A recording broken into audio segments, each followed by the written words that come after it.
I'm Nicholas Ley. I'm a musician, first and foremost. I also am Program Director of Music Business Department at ACM at UCO. I'm a member of the Flaming Lips. I'm a member of Colourmusic. I'm a member of Brothers Griiin, DJ duo, and I'm recently a concert promoter as well. Wow. Yeah. So, well, hello, I'm Scott Booker. I am the manager of the Flaming Lips. I've done that for 30 years now almost. And over the years, I've done a bunch of different things, but more currently, I run a school called the Academy of Contemporary Music at the University of Central Oklahoma, where we teach music business and production and performance.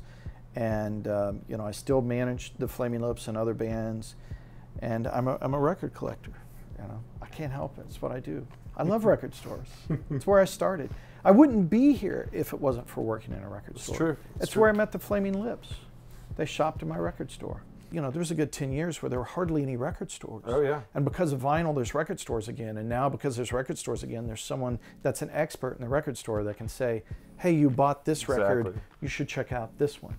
You know, and I know the algorithms at Amazon are very good, but there's something different than having a peer, or maybe not a peer, but someone you respect, say, check this out. Yeah. You know, there's something very valuable to that. I love that, of them turning you on to something, or you kind of semi-ashamedly like walking up to the counter and you lay something on the counter that may be super pop, or something that doesn't really represent you, but it has like a really amazing place, and they're like, that's a good record. Yeah. You're like, all right, cool. Yeah. Okay, so we can get down on this as well. All right. Yeah. I love that feeling, because it's almost like, you know, that you give them some sort of authority. You know, when you're taking it up there, it's like going to confessional. Like, this is what I'm into. Well, they're the experts. You know, Yeah. I mean, I was with Brian Eno in North Carolina, and we were meeting for dinner, and he went to a record store across the street from the restaurant. I'm drawing a blank on the name. It was a great record store, and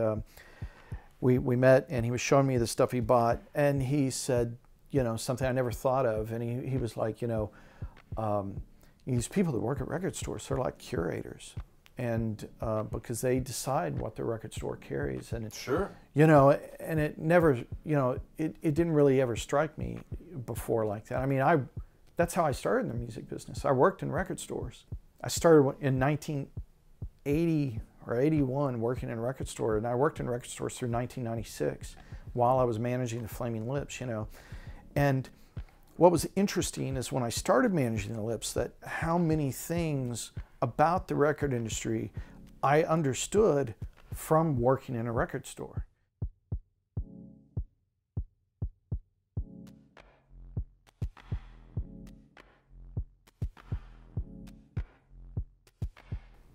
I mean, there's definitely stores I'm drawn to because I know the sensibility of what that store is. Well, that's the great thing about it, because when you get to a larger area, a more urban area, or somewhere in Europe, and you have 3 or 4 record stores to choose from, you had something in mind.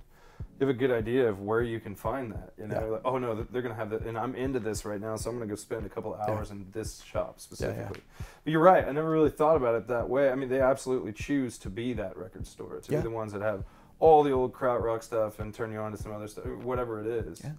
But yeah, it's our job to go out there and find them. You know, find these giant collections.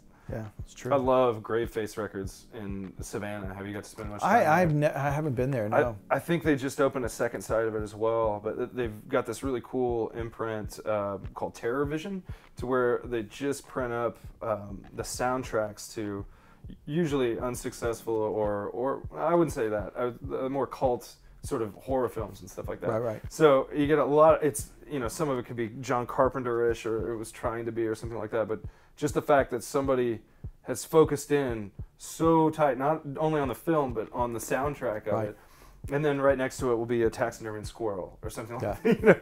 But it's really, it's got, the whole record store itself is just sort of this ode to horror film culture, music, really weird music as well, which is great about it, and pop culture in general. But it's just one of those places, like, if I'm in Savannah, I'm always going to go back there. Yeah, it's great. I definitely get bummed out when I go to a record store, and you can tell they don't care about the record store at all. Exactly. You know, and you know, I mean, I'll always love the Rough Trade Shop on, you know, in Notting Hill. I mean, that to me is just the classic record store, and there's so much about it. It's one of my favorites to go to. You know, on the other side of the ocean, I mean, I love Waterloo Records in Austin. Every city, there's always a store I kind of love to go to. I was just in New York, and I went to this record store called A1 that I hadn't been to before, and it was great. You know, I bought a Ron Davies record, who is a guy. There's a song on there that Bowie covered on Ziggy Stardust, actually, and it's kind of a hard record to find, and it was a promo. It'd been played, you could tell, you know, but I brought it home and cleaned it up.